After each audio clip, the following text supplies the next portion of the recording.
ان دنوں ہم حیدرآباد میں رہتے تھے جب میرے بھائی کے ساتھ یہ حادثہ ہوا اور ہمیں گاؤں واپس جانا پڑ گیا۔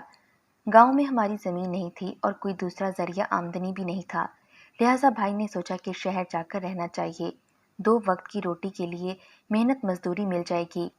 بھائی سچل کے کہنے پر اماں اور میں اپنے آبائی گھر کو تالا لگا کر حیدرآباد آ گئے اور ایک قدیمی محلے میں کرائے پر چھوٹا سا مکان لے لیا، جس کا کرایہ ماں نے ایڈوانس کے طور پر اپنی چاندی کی بالیاں بیچ کر ادا کر دیا۔ بھائی نے یہاں آ کر کئی جگہ مزدوری کی کوشش کی لیکن نہیں ملی، کیونکہ ان دنوں کراچی اور حیدرآباد کے حالات خراب تھے۔ اکثر کاروبار اور مارکیٹس وغیرہ ہڑتال کے باعث بند ہو جاتی تھیں۔ اس طرح ہر شعبے میں مستقل مزدوری کا ملنا دشوار ہو گیا تھا۔ بھائی سچل کا ایک دوست اسی پرانے محلے میں رہتا تھا جہاں ہم نے گھر لیا۔ وہ عرصہ دراز سے حیدرآباد میں ٹیکسی چلاتا تھا۔ ایک روز ایکسیڈنٹ کی وجہ سے ہسپتال پہنچ گیا۔ بھائی اس کی عیادت کو گیا۔ اس نے کہا کہ دوست، تیرے پاس ڈرائیونگ لائسنس ہے، تم ہی چند دن میری ٹیکسی چلا لو تاکہ آمدنی کا ذریعہ جام نہ رہے۔ جتنا کماؤ گے آدھا تم رکھ لینا اور جب تک میں ٹھیک نہیں ہو جاتا آدھا مجھے دے دیا کرنا۔ بھائی نے پہلے بھی شہر آ کر کچھ عرصہ ٹیکسی چلائی تھی۔ بھاری قسط مالک کو دینی پڑتی تھی تو منافع کم ہوتا تھا، تبھی یہ کام چھوڑ کر واپس گاؤں چلا آیا تھا۔ بے روزگاری سے تنگ آ کر دوست سے حامی بھر لی اور پھر سے پرانا کام شروع کر دیا، کیونکہ ڈرائیونگ لائسنس بھی تھا اور حیدرآباد کی سڑکوں اور ساستوں سے بھی شناسائی تھی۔ جو گھر ہم نے کرائے پر لیا اسی دوست نے ہی دلوایا تھا جو ہمارے گاؤں کا رہنے والا تھا۔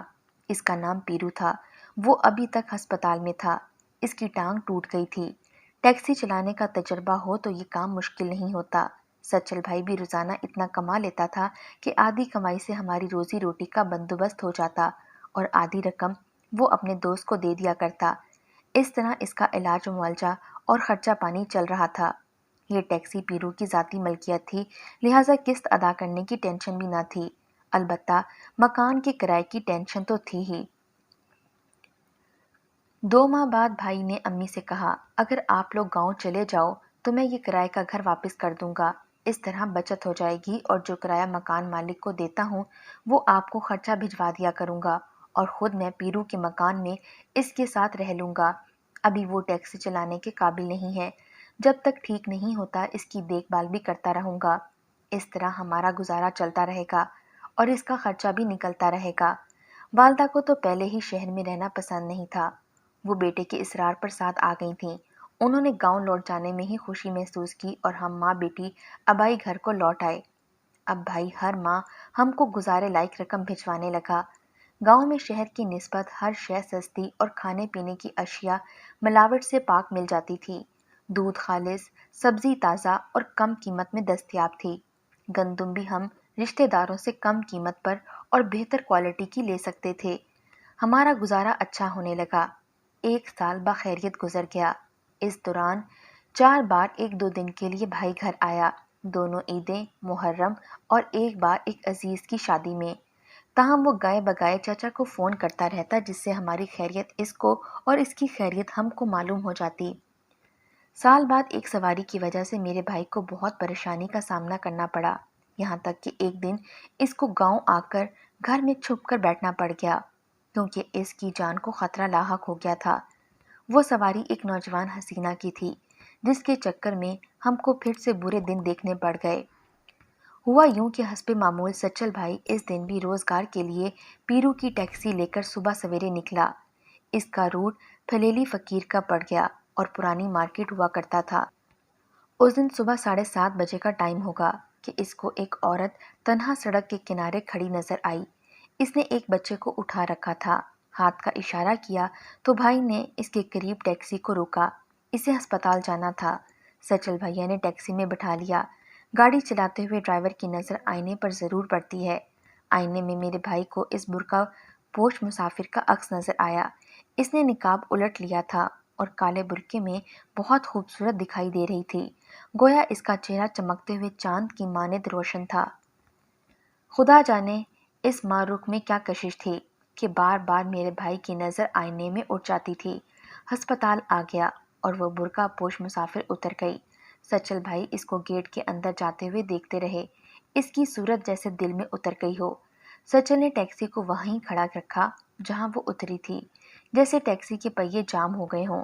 इसका जी ना चाहा कि इस जगह को छोड़कर चला जाए, गोया वो इसकी वापसी का इंतजार करने लगा। सचल का अंदाजा दुरुस्त निकला। 2 घंटे के इंतजार के बाद वो गेट से बाहर निकली और सवारी के लिए इधर उधर देखने लगी। तभी इसको सामने खड़ी भाई की गाड़ी नजर आ गई। वो थके थके कदम उठाती करीब आ गई। शायद वो बच्चे को मुसलसल उठाए रखने की वजह से थक गई थी। थकन की वजह से इसने टैक्सी ड्राइवर के चेहरे की तरफ देखा भी नहीं और ना ही पहचान सकी कि इस टैक्सी में सुबह आई थी। क्या पुराना टावर ले चलोगे? हाँ, क्यों नहीं, भाई ने कहा और दरवाज़ा खोल दिया। वो पिछली नशिस्त पर बैठ गई। भाई की खुशी की इंतहा न रही, क्योंकि जिस जगह इसने चलने को कहा था वो सचल की क़यामगाह से दूर न था। रास्ते में भाई ने कहा, मुझको नहीं पहचाना? मैं ही तो आपको अस्पताल लाया था, और अब आप जहाँ जा रही हैं मेरा घर वहाँ से चंद फासले पर ही है। वो खुश होकर बोली, ये तो बहुत अच्छा हो गया, दोबारा तुम्हारी टैक्सी मिली है। मुझे सुबह हर रोज़ अस्पताल को जाना होता है और उस वक्त कोई सवारी नहीं मिलती। उसको उठाकर काफ़ी देर खड़े रहना पड़ता है। अच्छा है तुम्हारा घर करीब है। अगर सुबह सवेरे निकलते हुए मुझे बिठा लिया करें तो मेरी बड़ी मुश्किल हल हो जाएगी। आप घर बता देंगी तो दरवाजे पर आ जाऊंगा। किस नाम से पूछूं? वैसे मेरा नाम तो शकीला है, मगर तुम जाहिद के नाम से पूछना। भाई ने जाहिद के बारे में कोई सवाल ना किया और कहा, बेहतर है, मैं सुबह 7 बजे निकलता हूँ, आ जाया करूँगा। यूँ वो रोज़ इस सवारी को अस्पताल पहुँचा दिया करता। जिस माजूर बच्चे को वो अस्पताल लाती थी इसके बारे में बताया कि इसकी बहन का बच्चा है और बहन वफात पा गई है, लिहाजा बच्चे की देखभाल का जिम्मा इसी का है। इस बच्चे को पोलियो हुआ तो चलने से माजूर हो गया, तभी 3 साल का बच्चा इसे गोद में ले जाना पड़ता था। इसने बताया कि बच्चे को अस्पताल वाले बिजली की मशीन से मालिश करते हैं, तभी रोज़ इसको मुकर्ररा वक्त पर अस्पताल जाना पड़ता है। शकीला ने सच्चल भाई को बताया कि हम गरीब लोग हैं, मैं एक स्कूल में नौकरी करती हूँ, इस बच्चे की वजह से देर हो जाती थी। तभी हेडमास्टर्स ने नौकरी से निकाल दिया। इस पर भाई सच्चल ने कहा, तुम फिक्र ना करो, मेरा एक वाकिफकार अस्पताल में मुलाजिम है, वो तुम्हारी मदद करेगा। इस तरह तुम्हें लाइन में नहीं लगना पड़ेगा और मैं तुमको अस्पताल भी सुबह सवेरे वक्त से 5-10 मिनट पहले ही पहुंचा दिया करूंगा। शकीला ने खुद को गैर शादीशुदा बताया। कहा कि घर में एक बूढ़ा बाप, माँ और मरहुमा बहन के 2 बच्चे हैं और कोई दूसरा कमाने वाला नहीं है। एक खालाजाद भाई भी साथ रहाइश पजीर है। वो कभी कमाता है, कभी बेरोजगार हो जाता है। जाहिद इसी का नाम है। भाई सच्चल और पीरू अब एक ही मकान में रहते थे, जिसका किराया टैक्सी की आमदनी से दिया जाता था। वो शकीला की ज़्यादा माली मदद तो ना कर सकता था, ताहम ये मदद ज़रूर करता था कि किराया नहीं लेता था। वो हर रोज़ मुकर्ररा वक्त पर शकीला के घर के सामने टैक्सी खड़ी कर लेता। आवाज़ सुनकर वो बाहर आ जाती और टैक्सी में बैठ जाती। इसकी गोद में 3 बरस का माजूर बच्चा होता था। अस्पताल जाते हुए ये दोनों अब रास्ते में बातें भी करते जाते। इस रोज़ाना के मामूल में दोनों एक दूसरे को अपने मसाइल से आगाह करते। बातें करते करते बात मोहब्बत के इजहार तक जा पहुंची। सचल ने इसको बता दिया कि वो पहले ही दिन इसकी एक झलक देखकर दीवाना हो गया था। इसने शकीला को घर आने की दावत दी और एक रोज़ अस्पताल से वापसी पर घर भी ले गया, क्योंकि इन दिनों पीरू अपने घर गांव गया हुआ था। शकीला ने शादी की ऑफर पर किसी रद्द अमल का इजहार ना किया। ये भी ना बताया कि वो शादीशुदा है और ये पोलियो ज़दा बच्चा इसका अपना ही लख्ते जिगर है। दरअसल इसका शौहर कमाने सऊदी अरब गया हुआ था और जाहिद इसका देवर था। वो वालिदैन के साथ नहीं बल्कि अपने ससुर, सास, नंद और देवर के साथ रहती थी। खुदा जाने इसने ये सारी बातें भाई सच्चल से क्यों छुपाई थीं। शायद इसलिए कि वो इसकी हमदर्दियां समेट कर माली फ़ायदा हासिल करना चाहती थी। अब अस्पताल से वापसी की ड्यूटी भी बाकायदगी से सचल भाई ने उठा ली थी। वापसी पर घर उतरने की बजाय कुछ देर के लिए वो मेरे भाई के घर आ जाती। दोनों चाय पीते और कभी कभार नाश्ता भी साथ कर लेते। नाश्ता करने के बाद वो पैदल ही घर चली जाती, जबकि सचल भाई इसको घर की तरफ जाते हुए अपने दरवाजे पर खड़े होकर देखते रहते। वो अब इसके करीब इस कदर गुम हो गए थे कि इसके बारे में मोहल्ले वालों से भी मालूम करने की कोशिश नहीं की। हालांकि इस मोहल्ले में काफ़ी लोग टैक्सी की सवारी की ज़रूरत पड़ जाने की वजह से इससे वाकिफ़ हो चुके थे। भाई सच्चल ने कई बार इससे शादी करने के लिए कहा। वो जवाब देती, घर में कुछ परेशानी है। हालात जरा संभल जाएं तो फिर अम्मी से तुम्हारा जिक्र करूंगी। भाई ने कई बार कहा, अगर तुम इजाजत दो तो मैं तुम्हारे घर वालों से रिश्ते की बात खुद कर लूं या अपनी वालदा को गांव से ले आऊं। लेकिन वो टालती रही, यही कहती रही कि कुछ दिन ठहर जाओ। ये गाड़ी कुछ माह चलती रही। आखिर एक दिन वो सानिया हो गया जिसने दोनों की जानों को खतरे में डाल दिया। सच्चल भाई तो मोहल्ले वालों से डरते थे क्योंकि इन दिनों मकान में अकेले रहते थे। ये भी खौफ था कि कभी शकीला के घर वालों में से कोई इसको मकान में आते जाते ना देख ले और कोई हंगामा खड़ा हो जाए। लेकिन जो कुछ हुआ वो इससे सवा था। एक रोज जब शकीला भाई के मकान में बैठी थी, दर पर दस्तक हुई। भाई ने बाहर निकलकर देखा, एक 60-65 बरस का बारेश शख्स खड़ा था। इसने पूछा, क्या शकीला अंदर है? यहाँ कोई शकीला नहीं है, भाई ने जवाब दिया और दरवाज़ा बंद करने को हुआ, मगर वो शख्स ना टला। तब इसने दर बंद कर दिया। शकीला ने सुसर की आवाज़ पहचान ली थी। वो खौफजदा हो गई, कहने लगी, मुझे किसी तरह से बाहर निकालो, वरना ये दरवाज़ा पीट पीट कर लोगों को जमा कर लेगा और फिर हमारा बुरा हशर होगा। सचल भाई को भी मौके की नज़ाकत का एहसास हो गया था। फौरन दोबारा दरवाज़ा खोला।